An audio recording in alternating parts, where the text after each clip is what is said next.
আমরা রয়েছি উত্তরবঙ্গের শিটংয়ের একটি কমলালেবু বাগানে। না বন্ধুরা, আপনারা ভুল করছেন।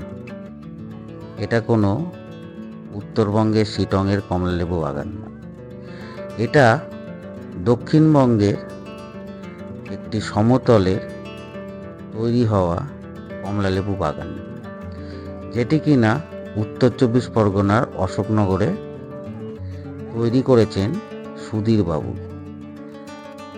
আর আজ আমরা সেখানেই চলেছি এই কমলালেবু বাগান পরিদর্শন করতে। আর আপনারা দেখছেন লং টাইম ট্রাভেলস, আমি সোমনাথ। আপনারা এই কমলালেবুর বাগানে এসে কিভাবে পৌঁছবেন?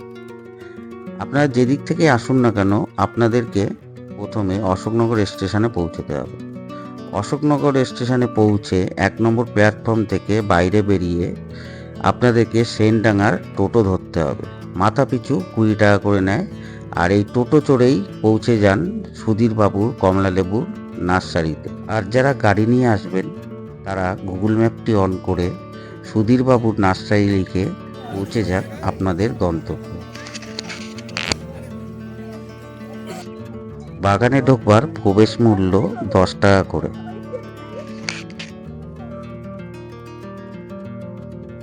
আমরা এখন আছি অশোকনগরে সুধীর বাবুর কমলালেবুর নার্সারিতে। দার্জিলিং এর শিটং এর পরে উত্তর 24 পরগনার অশোকনগরে এত সুন্দর কমলালেবুর বাগান ভাবাই যায় না।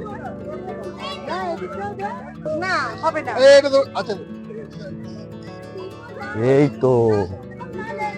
তো ঝাঁকে ঝাঁকে কমলালেবু, বাহ বাহ।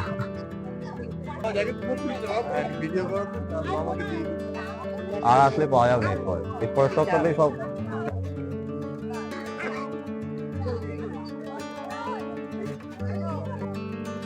তো মনে হচ্ছে অশোকনগরের, এটা হচ্ছে অশোকনগরের শিটং কমলালেবুর বাগান দেখতে এসেছি আমরা।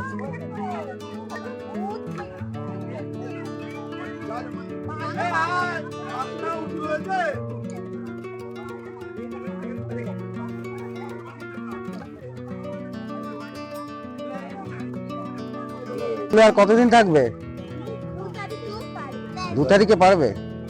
তার মানে এগুলি মিষ্টি রে না, মিষ্টি না টক টক পেরে কি এগুলি বিক্রি করে না খায়? বিক্রি হয় কারা কেন? না না, ওগুলি কারা কেন? ও যখন তখন যারা আসবে তারা কি